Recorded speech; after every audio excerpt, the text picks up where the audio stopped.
Good morning बच्चों, सुप्रभात। हाँ जी, आजकल हम सभी अपनी वर्कशीट कर रहे हैं जिसे हिंदी में कार्यपत्र कहते हैं, है ना। इस कोरोना के समय में जो हमारे डिपार्टमेंट द्वारा वर्कशीट दी जा रही हैं हम उन्हें कर रहे हैं। उसके साथ साथ हम अपना सिलेबस भी धीरे धीरे कवर कर रहे हैं, है ना बच्चों। आज हम हिंदी विषय में रचनात्मक लेखन के अंतर्गत, क्योंकि आज शुक्रवार है तो शुक्रवार के दिन आपको व्याकरण संबंधी विषय मिलते हैं, है ना। आज रचनात्मक लेखन के अंतर्गत हम बात करेंगे पत्र की। आप पत्र से सभी परिचित हैं, है ना, जिसके जरिए हम अपनी बातों को, अपने विचारों को, अपने आवेदनों को, अपनी प्रार्थना को हम लिख सकते हैं और दूसरों तक पहुंचा सकते हैं। ठीक है, तो पत्र के दो प्रकार हैं। औपचारिक पत्र, जिसे इंग्लिश में फॉर्मल लेटर कहते हैं, और इसे कार्यालयीय पत्र के नाम से भी जाना जा सकता है। और दूसरा अनौपचारिक पत्र। औपचारिक में अनुपसर्ग लग गया है तो ये अनौपचारिक बन गया। इनफॉर्मल लेटर्स, इसे हम पारिवारिक पत्र के नाम से भी जान सकते हैं। औपचारिक पत्र की हम पहले बात कर चुके हैं कि ये विद्यालय में के लिए आपको कोई कार्य है, आपको छुट्टी लेनी है स्कूल से, या आपको लाइब्रेरी में कोई बुक्स मंगवानी है, इस तरह के पत्र हम जब स्टूडेंट होते हैं तो हम विद्यालय में लिखते हैं। या हमें एसएलसी लेना है, स्कूल लिविंग सर्टिफिकेट चाहिए, या है ना, तो तब हम विद्यालय में पत्र लिखते हैं। प्रशासन को पत्र लिखना हुआ, कार्यालय में पत्र लिखना हुआ, या हमारे जितने भी सरकारी गैर सरकारी ऑफिसेज हैं उन सब में जो पत्र लिखने का होता है वो सभी औपचारिक पत्र के अंतर्गत आते हैं। ये हम पिछली वर्कशीट में कवर कर चुके हैं। आज हम मेनली बात करते हैं इनफॉर्मल लेटर्स की, अनौपचारिक पत्र की। इसमें हम अपने मित्रों को पत्र लिख सकते हैं, सगे संबंधियों को लिख सकते हैं, और अपने रिश्तेदारों को लिख सकते हैं, है ना। सब आ जाते हैं, मम्मी पापा बुआ मामा सब आ जाते हैं हमारे इन इनफॉर्मल लेटर्स के अंतर्गत। अब देखते हैं हम इनफॉर्मल लेटर्स में क्या क्या विशेषताएं होती हैं। फॉर्मल नाम से पता हम यहाँ फॉर्मेलिटी निभा रहे हैं औपचारिक पत्रों में। इनफॉर्मल मतलब हम, अनौपचारिक मतलब हम यहाँ पर कोई औपचारिकता नहीं निभा रहे हैं। हाँ जी, तो इनकी विशेषताएं देख लेते हैं। व्यक्तिगत सुख दुख होता है इसमें, और अनुभव का विवरण होता है। ये विशेषताएं हैं, व्यक्तिगत सुख दुख हो, अनुभव है, सब इसके अंतर्गत आते हैं। फिर नंबर 2, तथ्यों के साथ साथ आत्मिक भाव भी होता है।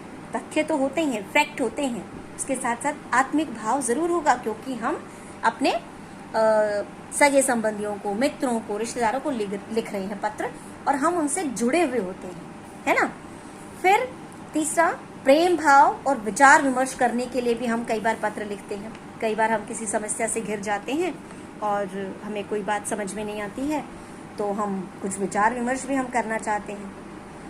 फिर भाषा शैली जो होती है वो अनौपचारिक होती है, औपचारिक भाषा शैली नहीं होती है, अनौपचारिक होती है। हाँ जी, तो अब हम आ जाएं अपने पत्र पे और देख लेते हैं कि आज का टॉपिक क्या है। अपनी बहन को पत्र लिखकर योगासन के लिए प्रेरित कीजिए। बड़ी सिंपल लाइन और सवाल हमें दे दिया गया है।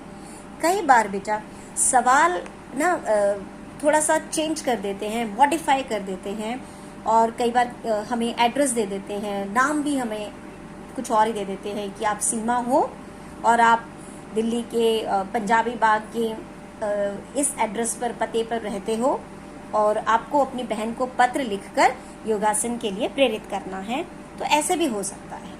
तो आपको फिर अपना नाम नहीं लिखना है, क्योंकि हमें एग्जाम में नाम दे दिया गया है तो हम उसे फॉलो करेंगे।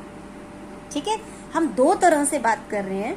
एक कि हम एग्जाम में बैठे हैं, दूसरा हम पर्सनली अगर लिख रहे हैं तब तो हमें एग्जाम से रिलेटेड चीजें करने की जरूरत नहीं है कि भाई हम अपना नाम बदल दें, है ना, हम स्कूल का नाम लिख दें या परीक्षा भवन लिख दें, तब हमें ये करने की जरूरत नहीं है। हाँ जी, आज के विषय पर आ जाते हैं हम लोग। ये बात आप सभी ध्यान रखोगे, क्योंकि हमारे जो क्वेश्चन पेपर जब बनते हैं तो उसमें क्वेश्चन किसी भी तरह से मॉडिफाई कर दिया जाता है। तो ये हमारे लिए एक सीख है कि हम जब भी सीख रहे हैं हम समझें और एक बात को कई नजरिए से देखें कि अगर ऐसा हुआ तो इसको कैसे करेंगे, अगर इस तरह से प्रश्न पूछा तो इसको कैसे करेंगे। ठीक है, हाँ जी। तो सबसे पहला पॉइंट आता है प्रेषक, यानी पत्र लिखने वाले का पता। ठीक है, अगर आप अपनी बहन को पत्र लिख रहे हो घर से, कि आपकी बहन दूर रहती है, आप हॉस्टल में रहते हो, है ना, तो ऐसे आप पत्र लिख रहे हो, तो आप यहाँ पे अब एड्रेस लिखोगे अपना, कि आप कहाँ से लिख रहे हो पत्र। प्रेषक मीन्स पत्र लिखने वाला, तो अपना पता लिखोगे। लेकिन जब हम पेपर में बैठे हैं, एग्जामिनेशन हॉल में बैठे हैं, तो हम यहाँ लिख सकते हैं परीक्षा भवन, है ना, और दिल्ली, ऐसे करके हम अपना एड्रेस लिख सकते हैं। नेक्स्ट जो दूसरा पॉइंट बनता है वो है जिस दिन पत्र लिखा जा रहा है उस दिन की तिथि, दिनांक। जैसे आज हम पत्र लिख रहे हैं तो आज हमारी जो डेट है, तारीख है, दिनांक है, तिथि है, वो 4/9/2020, या हम इसे लिख सकते हैं 4 सितंबर 2020 भी लिख सकते हैं। ठीक है, 4 सितंबर 2020। ठीक है, तीसरा पॉइंट जो हमारे पत्र में होता है, अभी तक हम 2 पॉइंट के बारे में बात कर चुके हैं। सबसे पहले पते की बात कर चुके हैं, दूसरा पॉइंट हमारा दिनांक आता है अनौपचारिक लेटर में, वो हम कर चुके हैं। और ये हमें अपने लेफ्ट हैंड पे लिखना है।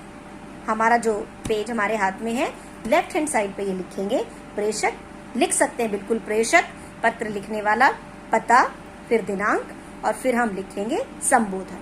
संबोधन मतलब किसी को संबोधित करना, और यहाँ हम किसे संबोधित कर रहे हैं, बहन को, है ना। तो आपकी जो बहन है, आप क्या कहेंगे, प्रिय बहन, ये हो गया। कोई बड़ा है, पापा हैं, मम्मी हैं, तो हम उसी तरह के शब्दों का इस्तेमाल करेंगे अभिवादन के लिए। जैसे बड़े हैं तो पूजनीय, पूज्य, आदरणीय, इस तरह के शब्दों का प्रयोग करेंगे।